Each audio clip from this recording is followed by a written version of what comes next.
Hello friends, कैसे हो। जी के 2020 यूट्यूब चैनल में आपका हार्दिक स्वागत है। दोस्तों, 23 मई के इस करंट अफेयर वीडियो को आप ध्यान से देखिए और बाद में आप सोचिए कि इसी तरह का करंट अफेयर का वीडियो आपने एक साल तक के लिए देख लिया तो आपका जो सोचने का तरीका है वो बिल्कुल ही बदल जाएगा और आपकी आने वाले एग्जामिनेशन में करंट अफेयर का एक सिंगल क्वेश्चन भी गलत नहीं हो सकता, यह हमारा वादा है। और हर वीडियो के लास्ट में मैं आपसे एक क्वेश्चन भी पूछूंगा जिसका आंसर आपको नीचे कमेंट बॉक्स में देना है। तो चलिए स्टार्ट करते हैं पहले क्वेश्चन से। आज का पहला क्वेश्चन, हाल ही में भारत के किस पड़ोसी देश ने आधिकारिक रूप से नवीन मानचित्र जारी किया है। मानचित्र बोले तो मैप। हाल ही में भारत के पड़ोसी मुल्क नेपाल ने अपना नया मैप जारी किया है, यानी कि इस क्वेश्चन का सही आंसर है ऑप्शन सी, नेपाल। और भारत के लिहाज से यह काफी इंपॉर्टेंट न्यूज है क्योंकि भारत का पड़ोसी मुल्क है नेपाल। नेपाल उत्तराखंड के काले पानी और लिपू लेक को अपने संप्रभु क्षेत्र का हिस्सा मानता है। तो यह जो काले पानी और लिपू लेक दर्रा है वो हमारे लिए ही मोस्ट इंपोर्टेंट है क्योंकि हमारे रक्षा मंत्री राजनाथ सिंह ने यह लिपू लेक दर्रे से कैलाश मानसरोवर की जो यात्रा की जाती है इसका जो जमीन मार्ग है उसका हाल ही में उद्घाटन किया। तो नेपाल देश मानता है कि काले पानी और लिपू लेक वो नेपाल का ही हिस्सा है, लेकिन 2 नवंबर 2019 को भारत ने एक नवीन मानचित्र प्रकाशित किया था जब हमारा केंद्र शासित प्रदेश जम्मू कश्मीर और लद्दाख नए 2 केंद्र शासित प्रदेश बने।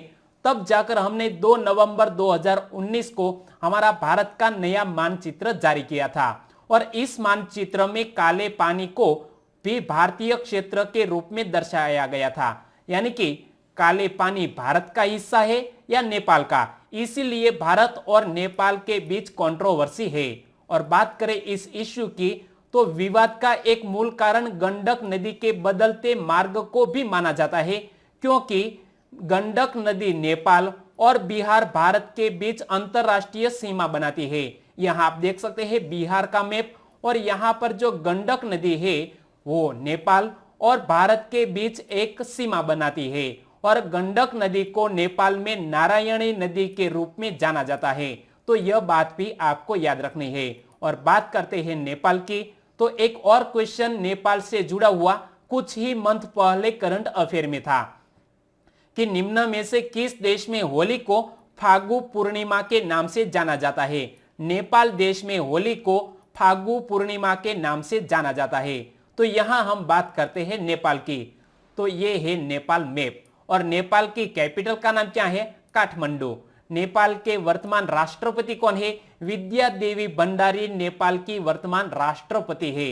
और नेपाल के प्रधानमंत्री कौन है, खड़ग प्रसाद शर्मा ओली, जो यहां आप इमेज में देख सकते हैं। और नेपाल की करेंसी है नेपाली रुपया और नेपाल के 85% नागरिक हिंदू है और नेपाल विश्व के प्रतिशत आधार पर सबसे बड़ा हिंदू धर्मावलंबी राष्ट्र भी है। तो दोस्तों, नेपाल के बारे में आपको इतना याद रखना है और हर क्वेश्चन से जुड़े इसी तरह के फैक्ट मैं क्वेश्चन के साथ आपके सामने रख रहा हूं और हमारा यह तरीका आपको अच्छा लगता है तो लाइक करना मत भूलिएगा। दूसरा क्वेश्चन, निम्न में से किस उच्च न्यायालय ने भूपेंद्र सिंह चुडासमा की विधानसभा सदस्यता व उनके निर्वाचन को रद्द कर दिया है। तो हाल ही में यह इश्यू पैदा हुआ है गुजरात में और गुजरात में धौलका विधानसभा से निर्वाचित भूपेंद्र सिंह चुडासमा को गुजरात हाईकोर्ट ने हाल ही में विधानसभा सदस्यता एवं निर्वाचन को रद्द कर दिया है, यानी कि इस क्वेश्चन का सही आंसर है गुजरात हाई कोर्ट। और यहां आप देख सकते हैं अहमदाबाद में स्थित है यह गुजरात हाई कोर्ट और इसीलिए याद रखो गुजरात उच्च न्यायालय ने निर्णय देते हुए कहा कि रिटर्निंग अधिकारी के अनुसार चुनाव के दौरान कुल 1356 पोस्टल बैलेट प्राप्त हुए। तो मैं यहां आपको समझा दूं कि यह आखिर पोस्टल बैलेट है क्या। तो कोई भी गवर्नमेंट कर्मचारी है वो कहीं ना कहीं जॉब करते हैं या तो ड्यूटी पर है, वो अपने मतदान केंद्र पर वोटिंग के वक्त वोट देने के लिए रूबरू नहीं हो सकते और इसीलिए उन्हें पोस्टल बैलेट दिया जाता है और वो पोस्ट थ्रू अपना वोट देते हैं। तो इसी तरह कुल 1356 पोस्टल बैलेट प्राप्त हुए, जिनमें मतों की गिनती के समय 429 पोस्टल बैलेट को निरस्त कर दिया गया था और जिससे चुनाव का परिणाम प्रतिकूल रूप से प्रभावित हुआ था और इसीलिए हाल ही में यह इश्यू सामने आया है। और धौलका विधानसभा क्षेत्र से चुडासमा के प्रतिद्वंद्वी अश्विन राठौर ने गुजरात उच्च न्यायालय में चुडासमा के निर्वाचन को चुनौती दी थी, क्योंकि इसका जो मामला है वो 300 वोट के ही आसपास था और इसीलिए यह जो चुनाव का रुझान है वो बदल गया है, ऐसा माना जाता है। और भूपेंद्र सिंह चुडासमा गुजरात राज्य के शिक्षा व कानून मंत्री है कैबिनेट के, और यहाँ आप देख सकते हैं भूपेंद्र सिंह चुडासमा और इसके प्रतिद्वंद्वी है अश्विन राठौर। तो दोस्तों यह इश्यू पैदा हुआ है गुजरात में। तो जब भी गुजरात की बात आती है तो गुजरात के बारे में आपको कितना याद रखना है कि गुजरात की कैपिटल का नाम क्या है? गांधीनगर। गांधीनगर को ग्रीन सिटी भी कहा जाता है। गुजरात के वर्तमान मुख्यमंत्री कौन है? विजय भाई रूपाणी। गुजरात के उप मुख्यमंत्री कौन है? नितिन भाई पटेल। और गुजरात में एक विश्व की सबसे ऊंची प्रतिमा स्टेच्यू ऑफ यूनिटी, वो भी गुजरात में नर्मदा नदी में साधु द्वीप पर स्थित है। और Asiatic lion only for Gujarat में ही पाए जाते हैं। तो इसी तरह के फैक्ट आपके दिमाग में तुरंत आने चाहिए। तीसरा question, reserve bank of India की घोषणा के साथ ही रेपो रेट अब 4.40% से घटकर कितने प्रतिशत पर पहुंच गया है? तो हमारे आरबीआई ने हाल ही में रेपो रेट और रिवर्स रेपो रेट में कटौती की है और हाल ही में अब हमारा रेपो रेट पहुंच गया है 4%, यानी कि इस क्वेश्चन का सही आंसर है 4%। तो देखो, हाल ही में भारतीय रिजर्व बैंक ने रेपो रेट में 0.4% की कटौती की घोषणा की और रेपो रेट अब 4.40% से घटकर 4.0% पर पहुंच गया है। और याद रखो, इकोनॉमी की दृष्टि से जब कोई रेपो रेट में कटौती की जाती है यानी कि लोन सस्ता होता है और इसीलिए लोगों को आकर्षित करने के लिए यह रेपो रेट में कटौती की जाती है। कोविड-19 के कारण अर्थव्यवस्था में सुस्ती देखने को मिल रही है और इसीलिए आरबीआई ने यह कदम उठाया है, क्योंकि अन्य जो बैंक है वो सस्ते दर से आरबीआई से यह लोन ले सके और लोगों को प्रोवाइड कर सके। और रेपो रेट कम होने से बैंकों के लिए रिजर्व बैंक से कर्ज लेना सस्ता हो जाता है। तो यह रेपो रेट और रिवर्स रेपो रेट के बारे में हमें इतना याद रखना है। तो साथ साथ मैं आपको बता दूं, रिवर्स रेपो रेट में भी 0.4% घटाकर 3.75% से 3.35% कर दिया गया है। और रिवर्स रेपो रेट किसे कहते हैं? जब कोई बैंक अपनी नकदी रिजर्व बैंक को सौंपता है और रिजर्व बैंक उन पर जो ब्याज देता है उसी ब्याज को रिवर्स रेपो रेट कहा जाता है। और बात करते हैं आरबीआई की। तो आरबीआई की स्थापना 1 अप्रैल 1935 को भारतीय रिजर्व बैंक अधिनियम 1934 के प्रावधानों के तहत की गई थी। आरबीआई के हमारे वर्तमान गवर्नर कौन है? शक्तिकांत दास, और वो रिजर्व बैंक ऑफ इंडिया के 25वें गवर्नर है। और रिजर्व बैंक ऑफ इंडिया का हेडक्वार्टर कहां पर स्थित है? मुंबई में स्थित है। तो यह बात भी आप याद रख लीजिए। चौथा क्वेश्चन, खादी मास्क के संदर्भ में कौन सा कथन गलत है? तो हाल ही में इसी पैटर्न के कई सारे क्वेश्चन क्लास 1-2 की एग्जामिनेशन में पूछ लिए जाते हैं। तो हमें यहाँ चारों सेंटेंस को ध्यान से पढ़ना होगा। कौन सा कथन गलत है खादी मास्क के संदर्भ में, यह हमें यहाँ सोचना है। यह मास्क सस्ते और पुनः प्रयोज्य होते हैं, बिल्कुल सही कहा। यह मास्क धोने योग्य और बायोडिग्रेडेबल होते हैं, यह सेंटेंस भी सही है। और यह मास्क पसीने को सोखता नहीं है, यह मास्क पूरी तरह पसीने को सोख लेता है, यानी कि हमारा ऑप्शन सी सेंटेंस है वो गलत हो गया, यानी कि हमारा आंसर आ गया है ऑप्शन सी। तो हाल ही में मैंने यह क्वेश्चन सेट क्यों किया? क्योंकि अब तक केवीआईसी को मास्क के 8 लाख ऑर्डर मिले हैं और लॉकडाउन अवधि के दौरान 6 लाख की आपूर्ति की गई है। और खादी मास्क की आपूर्ति अमेरिका, दुबई, मॉरिशस, मध्य पूर्व और कई अन्य यूरोपीय देशों में भी की जा रही है और इसलिए यह खादी मास्क की मांग बढ़ गई है। और यहां बात आती है KVIC की, तो इसका पूरा नाम क्या होता है? Khadi and village industries commission, KVIC का पूरा नाम है। और बात करते हैं इस खादी मास्क की, तो इनके ऑपोजिट है सिंथेटिक मास्क।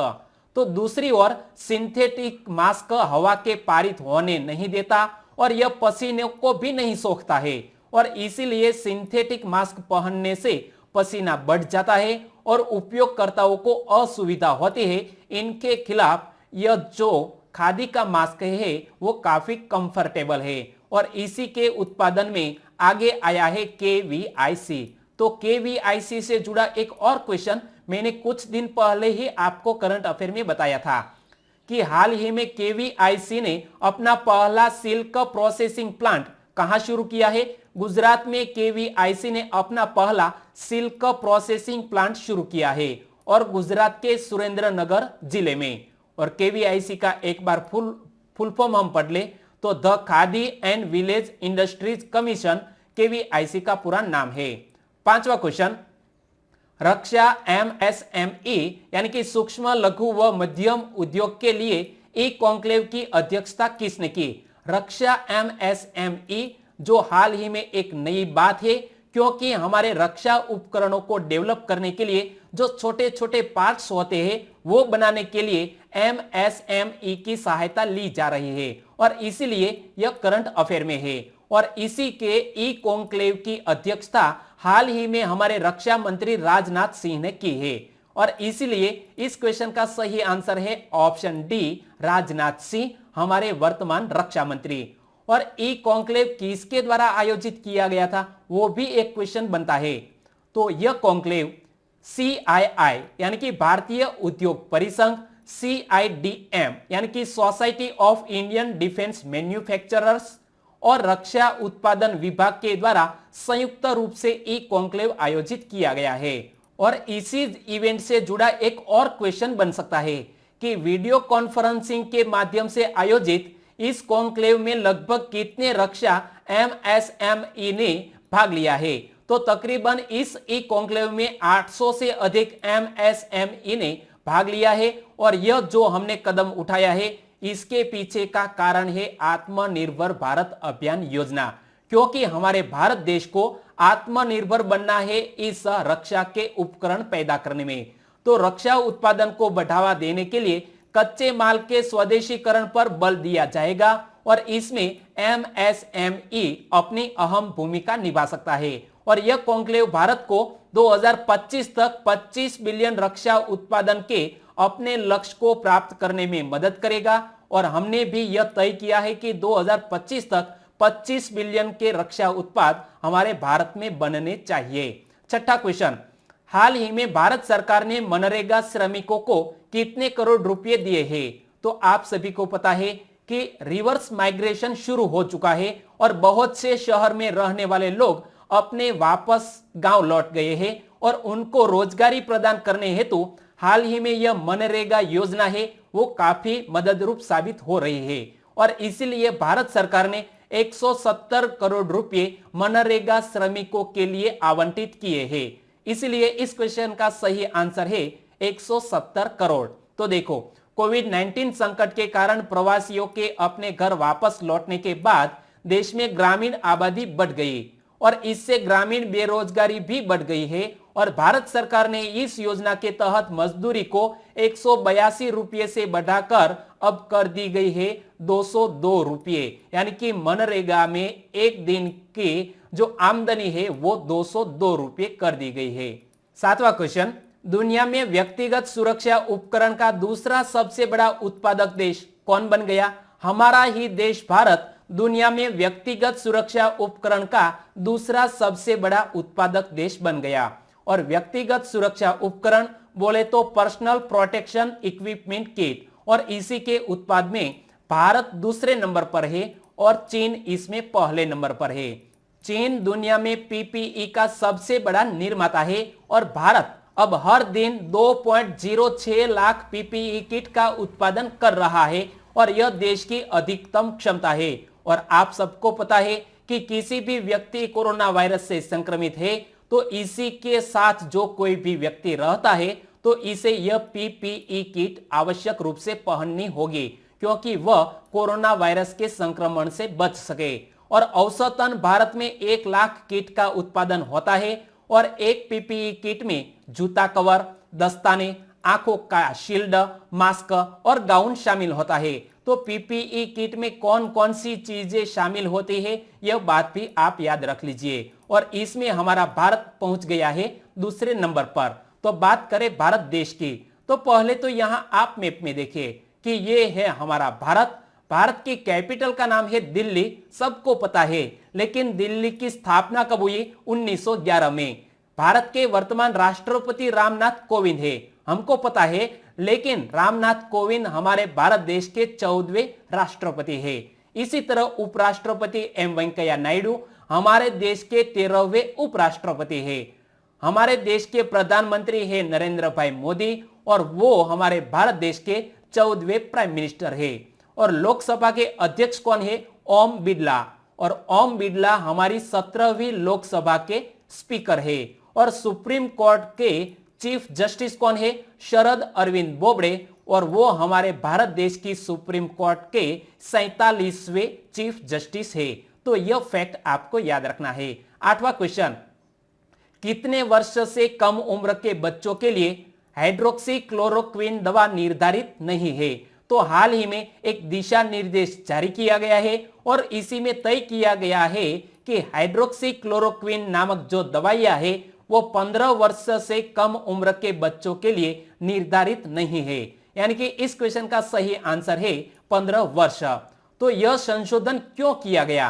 क्योंकि लगभग 1323 स्वास्थ्य देखभाल श्रमिकों को हल्के प्रतिकूल प्रभावों का सामना करना पड़ा। कुछ लोगों को मतली, उल्टी, पेट में दर्द का सामना करना पड़ा और कुछ अन्य स्वास्थ्य कार्यकर्ता ने कार्डियोवैस्कुलर प्रभावों का भी सामना किया। और इसी तरह के साइड इफेक्ट इस हाइड्रोक्सी क्लोरोक्विन के कारण देखने को मिले और इसीलिए इसमें कुछ संशोधन किया गया है हमारी Indian council of medical research के द्वारा। तो Indian council of medical research ने हाइड्रोक्सी क्लोरोक्विन के उपयोग पर अपनी एडवाइजरी को संशोधित किया है और यह नए दिशा निर्देशों के तहत हाइड्रोक्सी क्लोरोक्विन के केवल एक पंजीकृत चिकित्सक के पर्चे पर ही दी जानी चाहिए। इसी तरह के हाल ही में दिशा निर्देश दिए गए हैं। 9वां क्वेश्चन, हाल ही में ओपन स्काईज संधि से अलग होने की घोषणा किसने की है? ओपन स्काईज संधि से अलग होने की घोषणा हाल ही में अमेरिका देश ने की है।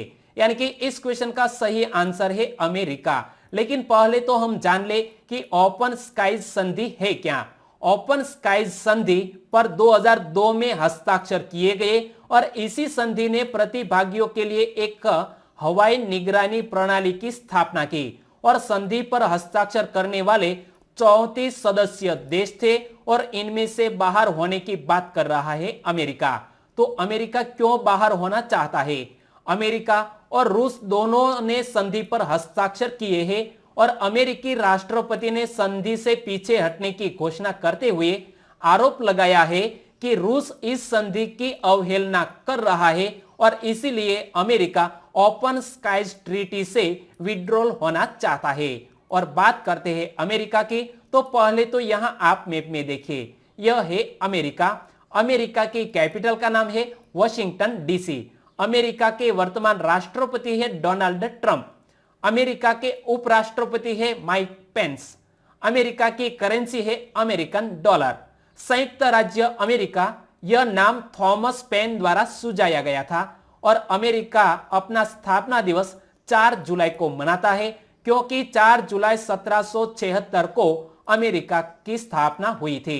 10वां क्वेश्चन, संयुक्त राष्ट्र ने किस राज्य की खुडोल पहल को कोविड-19 के खिलाफ लड़ने के लिए शीर्ष 10 वैश्विक पहलों में से एक के रूप में सूचीबद्ध किया है? तो यूनाइटेड नेशंस ने भारत के मणिपुर राज्य के एक जो एनजीओ है इनके द्वारा जो पहल की गई उनको विश्व के 10 शीर्ष वैश्विक पहलों में से सूचीबद्ध किया है और कोविड-19 के खिलाफ इस जो पहल की गई है उसमें सूचीबद्ध किया है। यानी कि इस क्वेश्चन का सही आंसर है मणिपुर। तो देखो, खुडोल एक एनजीओ की पहल है जिसे या ऑल कहा जाता है और इस पहल के तहत एड्स से प्रभावित लोगों को भोजन, स्वच्छता और स्वास्थ्य सुविधा प्रदान की गई है। और इसी के लिए आगे हम बात करें तो खुडोल संगठन ने 100 स्वयं सेवकों का नेटवर्क कार्यशील किया और इन स्वयं सेवकों के माध्यम से संगठन ने 1000 स्वास्थ्य किट, 1500 कंडोम और 6500 सैनिटरी पैड वितरित किए और इसीलिए जो यह कदम उठाया है उसकी नोट की है यूनाइटेड नेशंस ने। और बात करते हैं मणिपुर की, तो इनसे जुड़ा हुआ एक और क्वेश्चन करंट अफेयर में था कि हाल ही में किस राज्य के काले चावल को जीआई टैग दिया गया है। मणिपुर के काले चावल को जीआई टैग दिया गया है। इसी बात को लेकर मणिपुर सुर्खियों में था। तो पहले तो यहां आप मैप में देखिए कि हमारे पूर्वोत्तर राज्यों जो है इनमें यहां पर स्थित है यह मणिपुर। मणिपुर की कैपिटल का नाम क्या है? इम्फाल। मणिपुर की वर्तमान राज्यपाल कौन है? नजमा हेपतुल्ला। और मणिपुर के वर्तमान मुख्यमंत्री है एन बीरेन सिंह। और याद रखो, विविध वनस्पतियों व जीव जंतुओं के कारण मणिपुर को भारत का आभूषण व पूरब का स्विट्जरलैंड नामों से भी संबोधित किया जाता है। तो यह बात भी आपको याद रखनी है। और अब बात करते हैं 11वें क्वेश्चन की। स्वाइन फ्लू या मौसमी इन्फ्लुएंजा का मुकाबला करने के लिए राष्ट्रव्यापी टीकाकरण कार्यक्रम किसने शुरू किया है? तो आप सबको पता है कि मॉनसून सीजन हाल ही में शुरू होने वाला है और जब मॉनसून सीजन जारी होता है तो स्वाइन फ्लू और मौसमी इन्फ्लुएंजा की बीमारियां फैल जाती है और कोविड-19 के कारण बहुत से लोगों का जो ध्यान है वो इस बीमारियों से हट चुका है। और इसीलिए हाल ही में हरियाणा सरकार ने तय किया है कि स्वाइन फ्लू और इन्फ्लुएंजा जैसी बीमारियों से बचने के लिए राज्यव्यापी टीकाकरण कार्यक्रम शुरू किया जाए। और इसीलिए इस क्वेश्चन का सही आंसर है हरियाणा। और इसका उद्देश्य क्या है? प्रत्येक वर्ष मानसून के बाद आने वाले स्वाइन फ्लू या मौसमी इन्फ्लुएंजा यानी कि सीजन इन्फ्लुएंजा का मुकाबला करना इस टीकाकरण का उद्देश्य रहा है। और बात करते हैं हरियाणा के इस पहल की, तो हरियाणा सरकार ने स्वास्थ्य संबंधी 3 कार्यक्रम शुरू किए हैं। एक है H1N1 टीकाकरण अभियान, दूसरा है राष्ट्रीय वायरल हिपेटाइटिस नियंत्रण कार्यक्रम के तहत हिपेटाइटिस बी नियंत्रण कार्यक्रम, और तीसरा है राज्य के 21 जिला अस्पतालों में नेत्रदान केंद्र। तो इस 3 कार्यक्रम को हाल ही में शुरू किया है हरियाणा ने। और जब भी बात हरियाणा की आती है तो आपके दिमाग में तुरंत क्लिक कर जाना चाहिए कि हरियाणा की कैपिटल का नाम क्या है? चंडीगढ़। हरियाणा के राज्यपाल कौन है? सत्यदेव नारायण आर्य। और हरियाणा के चीफ मिनिस्टर कौन है? मनोहर लाल खट्टर। और हरियाणा में जो राज्यसभा सीट है वो 5 है और लोकसभा सीट है वो 10 है। तो यह बात भी हमें याद रखनी है। 12वां क्वेश्चन, हाल ही में सुर्खियों में रहा Shri Chitra Tirunal institute for medical science and technology कहां स्थित है? तो हाल ही में यह सुर्खियों में रहा Shri Chitra Tirunal institute for medical sciences and technology, वो तिरुवनंतपुरम में स्थित है। यानी कि इस क्वेश्चन का सही आंसर है ऑप्शन डी, तिरुवनंतपुरम। और यह इंस्टीट्यूट करंट अफेयर में क्यों है? क्योंकि हाल ही में कोविड-19 परीक्षण के दौरान लिए गए नमूनों से आरएनए पृथक्करण हेतु बड़े पैमाने पर अगाप्पे चित्रा मैग्ना नामक स्वदेशी किट के निर्माण की तैयारी की जा रही है यह तिरुवनंतपुरम में स्थित इंस्टीट्यूट में, और इसीलिए यह सुर्खियों में है।